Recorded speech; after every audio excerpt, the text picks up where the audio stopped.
Isipin mo na lang, mula pagkabata, hindi ka pinalaki para maging tao, pinalaki ka para maging sandata. Isang bakal na collar ang nakapulupot sa iyong leeg. At sa bawat pagkakataong maririnig mo ang utos ng iyong amo, kailangan mong sumunod. Walang tanong, walang awa, walang karapatang tumanggi. Ganito ang buhay ni Danny, isang lalaking ginawang parang aso ng isang malupit na kriminal. Tinuruan siyang lumaban, manakit at pumatay. Sa bawat laban, katawan niya ang ginagamit para kumita ng pera, habang ang kanyang tunay na pagkatao ay unti-unting nawawala. Pero isang araw, isang hindi inaasahang pangyayari ang tuluyang magpapalaya sa kanya. Mawawala ang taong kumukontrol sa kanya, matatanggal ang collar sa kanyang leeg, at makikilala niya ang dalawang taong magtuturo sa kanya ng isang bagay na hindi niya kailanman natutunan kung paano maging tao. Pero bago niya tuluyang makalimutan ang kanyang madilim na nakaraan, babalik ang taong gumawa sa kanya. At sa pagkakataong ito, hindi na aso laban sa amo ang laban. Ito na ang laban ng isang lalaking gustong mabawi ang kanyang buhay. Ito ang kwento ng Unleashed 2005, isang lalaking ginawang halimaw, pero natutong maging tao. Sa isang madilim at marahas na bahagi ng Glasgow, Scotland, may isang lalaking halos hindi maituturing na ordinaryong tao. Hindi dahil wala siyang puso o damdamin, kundi dahil mula pagkabata ay itinuro sa kanya na ang tanging paraan para mabuhay ay ang sumunod. Lumaban at pumatay. Ang pangalan niya ay Danny. Sa paningin ng kanyang amo na si Bart, hindi siya isang anak, kaibigan o kapwa-tao. Isa lamang siyang sandata. Isang mabangis na nilalang na maaaring gamitin kapag may kailangang takutin, bugbugin o patayin. At ang pinakamalaking simbolo ng kontrol ni Bart kay Danny ay isang metal collar na nakakabit sa kanyang leeg. Kapag suot ni Danny ang collar, alam niyang oras na para sumunod sa utos. Hindi siya nagtatanong, hindi siya nakikipagtalo, hindi siya nakikipag-usap. Kapag sinabi ni Bart na umatake, ginagawa niya ito agad. Sa loob ng maraming taon, hinubog ni Bart ang katawan at isip ni Danny para maging isang perpektong fighting machine. Tinuruan niya itong lumaban gamit ang kamay, paa, bilis, reflexes at matinding instinct. Ngunit habang lumalakas ang katawan ni Danny, unti-unti namang nawawala ang kanyang pagkatao. Hindi niya alam kung paano mamuhay bilang isang normal na tao. Hindi niya alam kung paano makipagkaibigan. Hindi niya alam kung ano ang tunay na pagmamahal. At higit sa lahat, halos wala na siyang malinaw na alaala tungkol sa kanyang sariling ina. Sa araw-araw, ginagamit ni Bart si Danny bilang kanyang personal na tagapagtanggol at tagasingil ng utang. Kapag may taong ayaw magbayad, si Danny ang ipinapadala. At kapag nakita ng mga debtor ang kanyang mabigat na katawan at malamig na mga mata, kadalasan ay hindi na nila kailangang makipaglaban. Alam nilang kapag pinakawalan ni Bart ang kanyang aso, malaki ang posibilidad na hindi sila makauwi ng maayos. Ngunit ang mas nakakatakot ay kung paano kontrolado ni Bart si Danny. Kapag inilagay niya ang collar sa leeg nito, tila nawawala ang natitirang kalayaan ni Danny. Para siyang isang hayop na naghihintay lamang sa susunod na utos. Pero habang tumatagal, nagsisimulang magkaroon ng problema ang sistema ni Bart. Ang collar na dating simbolo ng perpektong control ay hindi na sapat para pigilan ang mga alaala at damdaming unti-unting bumabalik kay Danny. Isang araw, nakatanggap si Bart ng isang napakalaking oportunidad. Isang crime boss ang nag-alok sa kanya na dalhin si Danny sa isang lihim na underground fighting ring. Hindi ito ordinaryong boxing match. Dito ang mga mandirigma ay lumalaban sa brutal na mga laban, kung saan maaring buhay ang maging kapalit. Malaki ang premyo at dahil alam ng crime boss kung gaano kalakas si Danny, gusto niyang gawin itong regular na kalahok sa mga laban. Para kay Bart, malaking negosyo iyon. Hindi lamang niya kikitain ang pera mula sa mga utang, maaari pa niyang pagkakitaan ang sariling fighting machine. Kaya pumayag siya. Sa unang laban, 4 na kalaban ang inilagay laban kay Danny. Sa simula, tila napapalibutan siya. Ngunit hindi nagtagal, nakita ng lahat kung bakit takot ang mga tao kay Danny. Mabilis siya, malakas, at halos wala siyang awa kapag nakikipaglaban. Isa-isa niyang pinabagsak ang kanyang mga kalaban. Para sa mga taong nanonood, isa siyang kahanga-hangang fighter. Pero sa totoo lang, ang nakikita nila ay isang taong matagal nang ninakawan ng pagkakataong maging normal. Pagkatapos ng laban, nagkaroon ng problema si Bart sa isa pang kriminal. Nauwi ito sa isang marahas na insidente at nabaril si Bart. Iniwan siyang halos patay. Sa pagkakataong iyon, nawala ang taong matagal nang kumokontrol kay Danny. At sa unang pagkakataon, naiwan si Danny na walang utos. Hindi niya alam kung saan pupunta. Hindi niya alam kung sino ang dapat niyang sundin. Hindi niya alam kung ano ang gagawin sa kanyang sarili. Sa halip na bumalik sa mga kriminal, tumakas siya. Naglakad siya ng walang direksyon hanggang sa makarating sa isang antigong warehouse. Doon dahil sa pagod at mga sugat, tuluyan siyang bumagsak. At doon magsisimula ang isang bagong kabanata ng kanyang buhay. Ang nakatagpo kay Danny ay isang lalaking nagngangalang Sam. Si Sam ay isang blind piano tuner. Sa kabila ng hindi niya pagkakita, napansin niya na nangangailangan ng tulong si Danny. Hindi niya tinanong kung sino ito. Hindi niya inalam kung may kasalanan ba ito. Hindi niya rin alam na ang taong nasa harapan niya ay isang napakahusay at mapanganib na fighter. Ang nakita lamang niya ay isang sugatang tao na nangangailangan ng tulong. Kaya dinala niya si Danny sa kanyang bahay. Doon nakatira si Sam kasama ang kanyang stepdaughter na si Victoria. Noong una, hindi komportable si Danny. Hindi siya sanay sa isang tahanan na tahimik at ligtas. Sanay siya sa mga utos, sigawan, suntukan at takot. Pero hindi siya itinuring ni Sam at Victoria na parang isang kriminal. Inalagaan nila siya, pinakain, ginamot ang kanyang mga sugat, at higit sa lahat binigyan siya ng pagkakataong magpahinga. Habang lumilipas ang mga araw, napansin ni Sam at Victoria na kakaiba talaga ang pagpapalaki kay Danny. Maraming simpleng bagay ang hindi niya alam. Hindi siya sanay sa normal na pakikipag-usap. Hindi siya marunong makisama ng maayos. At tila palaging naghihintay na may magbibigay sa kanya ng utos. Ngunit hindi siya pinilit ni Sam at Victoria. Sa halip tinuruan nila siya ng dahan-dahan. Unti-unti niyang natutunan kung paano makitungo sa ibang tao. Natutunan niyang hindi lahat ng problema ay kailangang resolbahin sa pamamagitan ng kamao. Natutunan niyang may mga taong maaaring tumulong sa kanya nang walang hinihinging kapalit. At higit sa lahat, natutunan niyang may mga taong maaaring magmahal sa kanya. Isang araw tinanggal ni Victoria ang collar niya. Para sa isang ordinaryong tao, maaaring simpleng pagtanggal lamang iyon ng isang bagay na nakapalibot sa leeg. Pero para kay Danny, napakalaki ng kahulugan nito. Dahil sa unang pagkakataon, wala nang pisikal na bagay na nagutos sa kanya kung kailan siya dapat maging halimaw. Malaya na siya, ngunit hindi pa tapos ang proseso. Dahil kahit natanggal na ang collar, ang tunay na kulungan ni Danny ay nasa kanyang isip. Habang naninirahan sa bahay ni Sam at Victoria, naging interesado si Danny sa piano. May kakaibang epekto sa kanya ang musika. Kapag nakakarinig siya ng ilang partikular na tunog, tila may mga larawan mula sa kanyang nakaraan na bumabalik. Hindi malinaw, pira-piraso. Ngunit sapat para maramdaman niyang may mahalagang bagay siyang nakalimutan, lalo na ang kanyang ina. Hindi niya maipaliwanag kung bakit, pero may isang himig na tila malalim ang koneksyon sa kanyang pagkabata. Sa pamamagitan ng musika, unti-unting bumabalik ang isang bahagi ng batang si Danny. Ang batang hindi pa naging fighter. Ang batang hindi pa nakasuot ng collar. Ang batang may sariling ina. Makalipas ang ilang linggo, sinabi ni Sam kay Danny na plano nilang bumalik sa New York. Doon sila nagmula ni Victoria. Sa halip na iwan si Danny, inimbitahan nila itong sumama. Para kay Danny, napakalaking bagay nito. Dahil sa buong buhay niya, lagi siyang ginagamit ng mga tao dahil sa kanyang lakas. Ngayon, may dalawang taong gustong isama. Siya dahil gusto. Nila siyang maging bahagi ng kanilang pamilya. Masaya siyang pumayag. Sa wakas, nakikita na niya ang posibilidad ng isang normal na buhay. Ngunit habang umaasa siyang tuluyan nang natapos ang kanyang nakaraan, biglang bumalik ang isang multo na akala niya ay wala na. Habang namimili si Danny ng mag-isa, nakasalubong niya si Lefty, ang kanang kamay ni Bart. Agad niyang nakilala ang lalaki.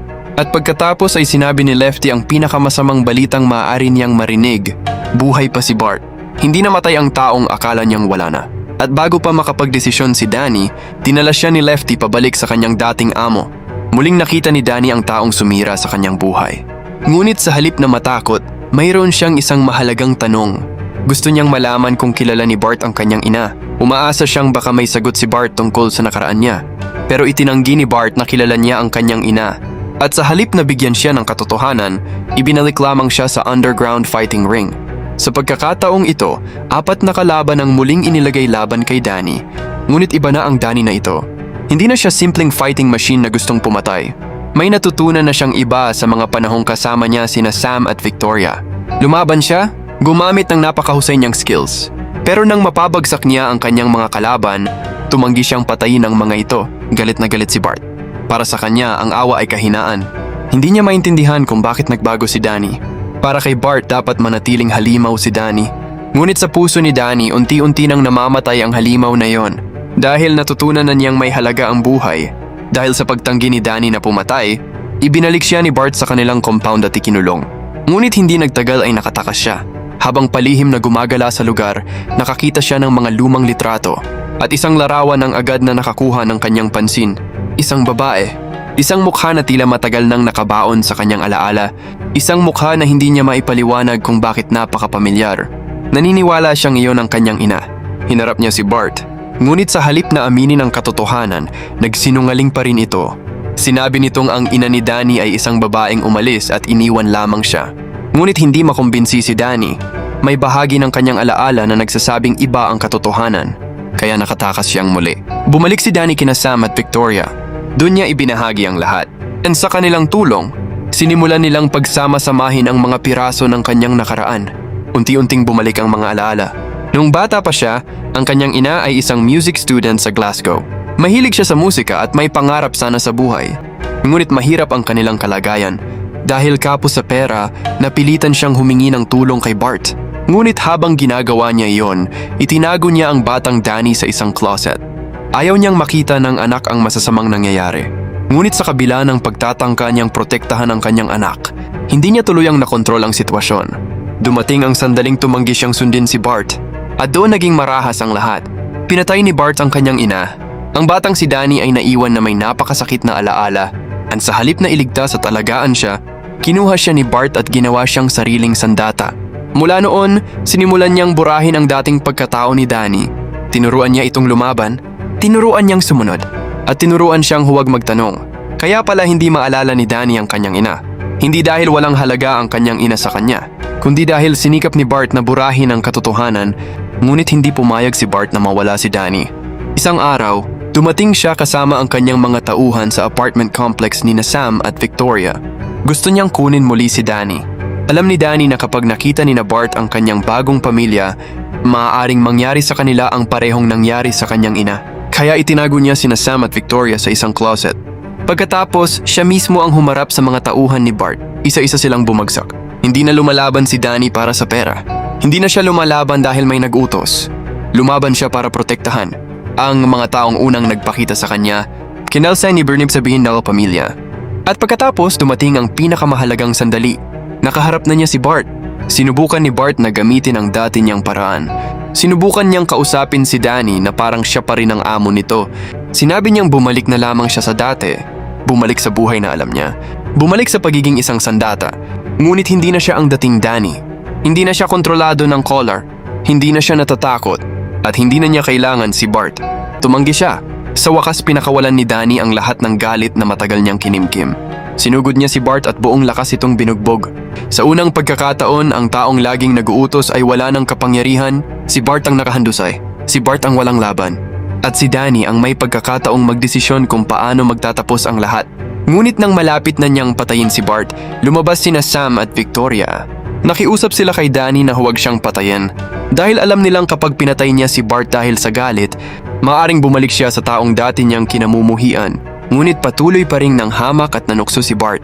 Gusto niyang palabasin na hindi talaga nagbago si Danny, na isa pa rin siyang hayop, na kailangan lamang siyang bigyan ng pagkakataon para muling maging isang mamamatay tao. Ngunit bago pa tuluyang mangyari iyon, gumawa si Sam ng kakaibang paraan. Kinuha niya ang isang flower pot at ibinagsak kay Bart. Bumagsak si Bart at nawala ng malay. At doon tuluyang natapos ang kontrol niya kay Danny, ang tunay na kalayaan. Matapos ang lahat, hindi pinili ni Danny ang paghihigante. Pinili niya ang kanyang bagong pamilya. Pinili niya si Sam, pinili niya si Victoria. Pinili niya ang musika. At pinili niyang mabuhay bilang isang ordinaryong tao.